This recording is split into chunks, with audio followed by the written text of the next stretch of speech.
A tiara sat in a royal vault for nearly 90 years, not broken, not lost, not forgotten, just waiting. The last woman to wear it was a young duchess in the 1930s, a woman who had never expected to be royal at all, who married into the family and quietly became its backbone. And then, one November evening in 2023, under the chandeliers of Buckingham Palace, that same tiara appeared again, on the head of another woman who had never expected to be royal, who had also married into the family and who was, in that moment, becoming something extraordinary. The centenary of the Queen Mother's 1923 marriage, the Strathmore Rose Tiara, Catherine, Princess of Wales, Lauren Kiener of the Court Jeweller, the single most authoritative independent voice on royal jewellery, called it her #1 royal jewellery moment of that entire year. And she noted it was surely a deliberate, sentimental moment of recognition. But here is the question I keep turning over. Was this one beautiful coincidence? Or is there a larger pattern here? A quiet, methodical transfer of an entire legacy, piece by extraordinary piece?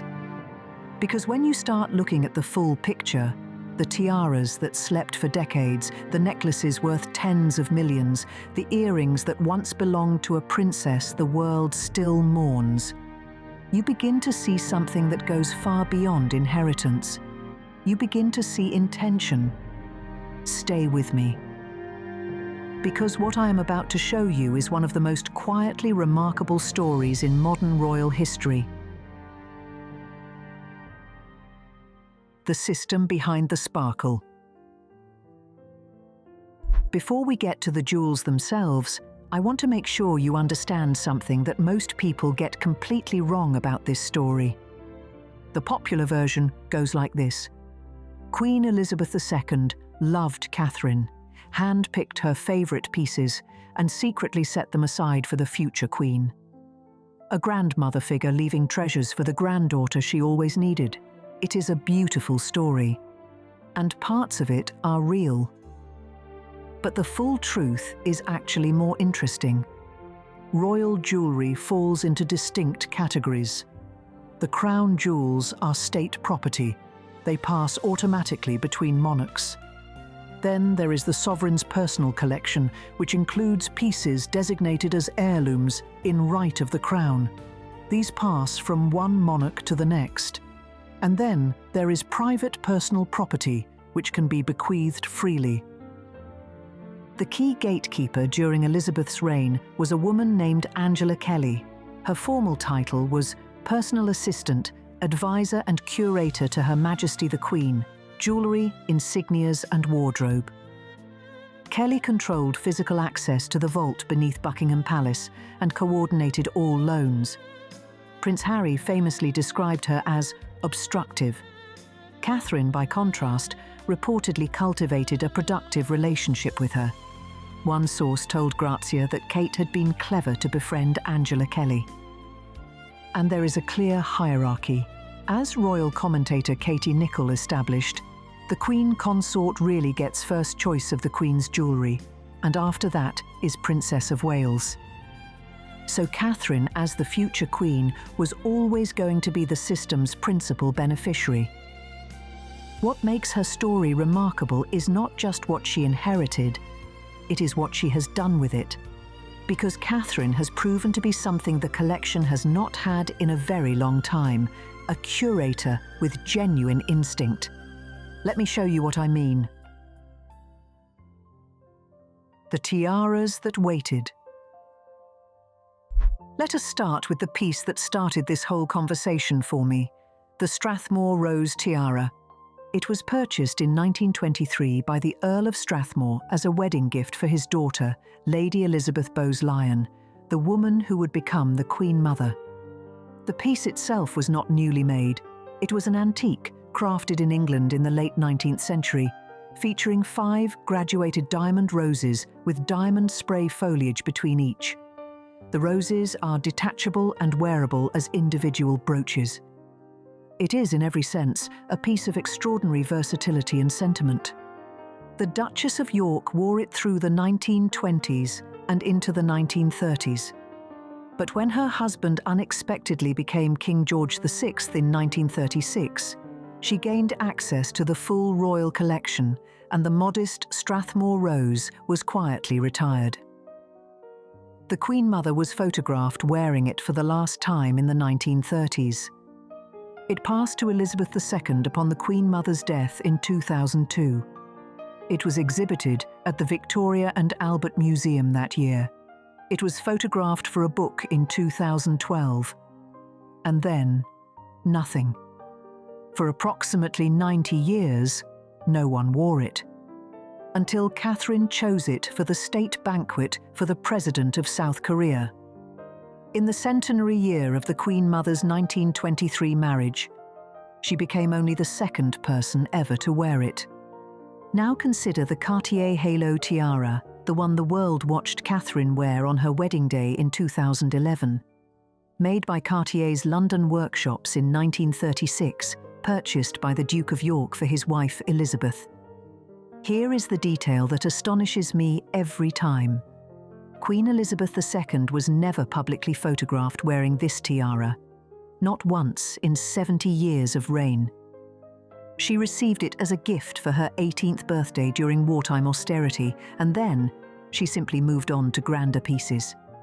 Instead, it served as what some have called a training tiara for younger royals. Princess Margaret wore it from 1948 through the early 1960s. Princess Anne wore it from 1967 to approximately 1973. And then it vanished into the vault for roughly 38 years, until Catherine wore it to her wedding at Westminster Abbey. Reports indicate she chose it from the Queen's collection with guidance from Angela Kelly. And the symbolism was not accidental. The tiara was originally made for the Queen Mother, a non-royal who married into the family. Catherine's wedding earrings even featured scroll motifs that mirrored the tiara's design, incorporating a diamond acorn from the Middleton family coat of arms. A deliberate fusion of two identities, old world and new. Then there is the lotus flower tiara, which began its life not as a tiara at all, but as a diamond and pearl necklace, a wedding gift to Lady Elizabeth Bowes-Lyon in 1923. Just 6 months after the wedding, the new Duchess had Garrard convert it into a tiara. Garrard's royal ledger, dated October 15, 1923, records the transformation precisely. The design drew on Egyptian iconography, the lotus flower, symbol of rebirth, reflecting the 1920s fascination with Egyptiana following the opening of Tutankhamun's tomb in 1922. The Queen Mother gave it to Princess Margaret in 1959, and it became one of Margaret's signature pieces through the 1960s, 70s, and into the 90s. After Margaret's death in 2002, it returned to the royal vaults. Elizabeth II never wore it publicly. Catherine has worn it 3 documented times, including at her very first post-wedding tiara appearance, the diplomatic reception in December 2013, and again at the diplomatic reception in December 2022. It is now her second most worn tiara after the Cambridge Lover's Knot. And then, the piece that made me catch my breath when I first read about it. The Oriental Circlet. Designed by Prince Albert himself in 1853, inspired by Indian jewels presented to Queen Victoria at the Great Exhibition. Made by Garrard at a cost of approximately £860, it originally featured 2,600 diamonds and opals set in Mughal arches containing lotus flower motifs. Queen Victoria designated it in her will as an heirloom of the crown, to be worn by future queens in right of it. Queen Alexandra had the opals replaced with Burmese rubies in 1902. The Queen Mother made it one of her absolute favourites, wearing it for decades at state visits and gala performances from 1937 through the 1980s. Elizabeth II inherited it in 2002 and wore it exactly once, at a state banquet in Malta in November 2005, one wearing in a 70-year reign. On December 3, 2025, Catherine debuted the Oriental Circlet at the state banquet for German President Frank-Walter Steinmeier at Windsor Castle. It was the largest tiara she has ever worn, wrapping nearly all the way around her head. Royal experts widely interpreted the choice as a tribute to Prince Albert's German heritage, a diplomatically astute selection. Royal commentator Amanda Matter noted to Fox News, "It's one that's typically reserved for Britain's queens. Queen Camilla, despite being Queen Consort, has never worn it. Do you see the pattern? Piece after piece, decade after decade of dormancy, and then Catherine."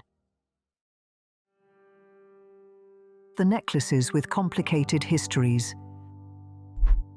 The tiaras are extraordinary, but the necklaces tell an even more intimate story. The Nizam of Hyderabad Necklace. I want you to understand the scale of this piece before we go any further. It was a 1947 wedding gift to Princess Elizabeth from Osman Ali Khan, described by Time magazine in 1937 as the richest man in the world, with a fortune estimated at $210 billion in modern terms. Unable to attend the wedding, the Nizam instructed Cartier London that the princess should choose her own present from their stock. She selected a diamond necklace and a matching floral tiara. The necklace was made by Cartier in 1935. It features approximately 300 diamonds set in platinum in a floral design, with a detachable double-drop pendant incorporating 13 emerald-cut diamonds and a pear-shaped drop. Commercial valuations range as high as £66.3 million, though no official appraisal exists. Elizabeth wore it frequently in her early reign. It appears in the iconic Dorothy Wilding photographs of 1952 that graced British postage stamps for nearly 2 decades. Catherine has worn it twice, and she remains the only royal besides Elizabeth to have worn it, a fact widely interpreted as a signal of the Queen's trust and approval. Then there is the Japanese pearl choker. The pearls were a gift from the Japanese government, likely during Elizabeth's 1975 state visit to Japan. The Queen commissioned Garrard to set them into a 4-strand choker with a curved diamond clasp around 1980. It is notably the only choker-style necklace the Queen ever commissioned. Here is an intriguing detail. Princess Diana wore the choker publicly before the Queen ever did. At a 1982 Hampton Court Palace dinner during a Dutch state visit, paired with Queen Mary's lover's knot tiara. The Queen's first documented public wearing came in November 1983. Catherine has worn it at least 9 documented occasions since 2017. At Prince Philip's funeral, at Queen Elizabeth's state funeral, at King Charles's Scottish coronation, at Commonwealth Day 2025. It has become, in Catherine's hands, a piece of profound institutional gravity, worn at the moments that matter most.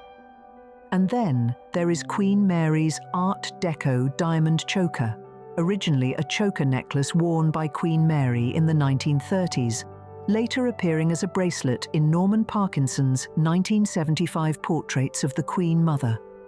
Elizabeth II inherited it but never wore it. Catherine has worn it as a bold wrist piece at 6 or more events since October 2015, including her first state banquet and the 2026 BAFTA Awards. The earrings that bridge generations. If the tiaras represent legacy and the necklaces represent trust, then the earrings represent something more personal still. The Queen Mother's sapphire and diamond fringe earrings. Art Deco pieces featuring a round diamond stud connected to an emerald-cut sapphire framed by diamonds, with 5 diamond and sapphire fringe strands creating elegant movement. The Queen Mother wore them from the 1960s onward. After her death in March 2002, they entered the vault. Elizabeth II, who had plenty of sapphire options in her own collection, never wore them. The gap, from 2002 to Catherine's first wearing in October 2015, is 13 years. Catherine debuted them at the 100 Women in Hedge Funds Gala at the Victoria and Albert Museum on October 27, 2015. She has since worn them at the 2019 Trump State Banquet, the 2021 Together at Christmas Carol Service, the 2023 Coronation Reception, and the 2026 Nigerian State Banquet. Then there are the diamond frame earrings, Catherine's quiet workhorses. The court jeweller states plainly, "We don't know any specific provenance information about the earrings. Queen Elizabeth wore them on only a handful of occasions. Catherine adopted them from November 2016 and has since made them her most versatile earrings, wearing them for everything from Trooping the Colour to state banquets, portrait sessions and royal weddings. But the earrings that carry the most emotional weight are not from the Queen at all. They are the Collingwood pearl earrings, and they were Princess Diana's personal property. A wedding gift from Collingwood Jewellers to Lady Diana Spencer in 1981. Diana wore them extensively, often pairing them with Queen Mary's Lover's Knot tiara to create what some described as a married parure effect. She wore them on her wedding day as part of her going-away outfit, at the famous 1985 White House dinner, throughout royal tours. Her last documented wearing was in 1994. After Diana's death, the earrings passed to her sons as part of her personal estate. Prince William gave them to Catherine, who first wore them in July 2017 at the Spanish State Banquet, approximately 23 years after Diana last wore them. Catherine has since recreated Diana's iconic Collingwood and Lover's Knot combination multiple times. In her 2022 40th birthday portraits by Paolo Roversi, she wore 3 Diana pieces simultaneously: the Collingwood earrings, Diana's sapphire engagement ring, and Diana's 3-row pearl bracelet. That is not coincidence, that is a statement. What the experts actually say. I want to be honest with you here, because I think the honest version of this story is actually more powerful than the romantic one. Ingrid Seward, editor-in-chief of Majesty magazine, told the Daily Mail after the Queen's death that everything, right down to the plans for her jewellery, was sorted and organised by the Queen some time ago. But when specifying Catherine as primary recipient, Seward used the phrase, "I imagine," informed speculation, not confirmed knowledge.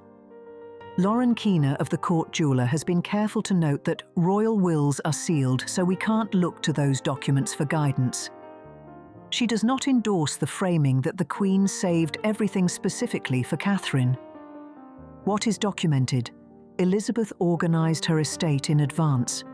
She loaned Catherine extraordinary pieces during her lifetime, including the Nizam necklace, which no other royal was permitted to wear. And she ensured a hierarchical system where the future Queen would naturally benefit most. What is not documented? Specific evidence of Elizabeth setting aside named pieces with Catherine's name written on them, or a deliberate decades-long plan built around one person. The more accurate framing, and I think the more interesting one, is this. Elizabeth was a meticulous custodian who ensured the collection would pass intact to the next generation. And Catherine, as the future Queen, is the system's principal beneficiary. But here is what makes Catherine's story genuinely remarkable, and what I think gets lost in the fairy tale version. She has earned this, not through proximity alone, but through curatorial instinct that the experts who matter most have noticed and remarked upon. She chose the Strathmore Rose in its centenary year. She paired the Oriental Circlet with a nod to Prince Albert's German heritage at a German state dinner. She recreates Diana's Collingwood and Lover's Knot combination with evident intention. She wears the Japanese pearl choker at moments of institutional gravity. Each piece in her hands becomes a communication, not decoration, communication. Queen Elizabeth II may not have written Catherine's name on each velvet box, but she built a system, hierarchical, well-organized and quietly intentional, that ensured the right person would have access to the right pieces at the right time. And Catherine has understood something that I think is the real heart of this story. These jewels are not trophies. They are a language. Every tiara chosen, every necklace clasped, every pair of earrings lifted from a velvet case is a sentence in a conversation that spans generations, from Queen Victoria to the Queen Mother, from Princess Margaret to Princess Diana, and now to the woman who will one day be queen. The granddaughter she always needed was not born into the family. She married into it. And she has spent over a decade proving, piece by extraordinary piece, that she understands exactly what she is holding. Which piece do you find most extraordinary? The tiara that waited 90 years? The necklace from the richest man in the world? Or the earrings that connect Catherine to Diana in a way that still moves people to tears? Tell me in the comments. I genuinely want to know what you think. And if you love stories like this one, the hidden histories, the human beings behind the jewels, the legacies that refuse to be forgotten, please give this video a like and subscribe to the channel. There are so many more stories waiting in the vault.